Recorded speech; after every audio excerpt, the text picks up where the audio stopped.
Добрый день, друзья. Я новый человек в вашей церкви. Хочу засвидетельствовать, что в то воскресенье, я немножко волнуюсь, я действительно получила помазание. Вот это самое первое, что я получила в вашей церкви и в моей церкви теперь. Я вам хочу передать это свое настроение, свой восторг, что меня типало всю неделю. Не то, что типа, это присутствие было, я только скажу: Господь, ты здесь, меня накрывает. Я звоню на Украину, говорю, я получила помазание. Как? Говорю, ну вот так и вот так. Они в шоке, у них такого нет. Это одно. Второе здесь было, прозвучало, что человек, который мучается кошмарами, проблемы были, это уйдет. Так и вышло, это все ушло. Муж звонит: как ты спала? Я говорю, благословенно.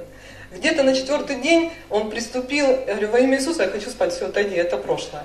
Честно, вот так и было. Раз, все ушло. Пусть это короткое свидетельство, я скажу, что Бог живой. Слава Богу.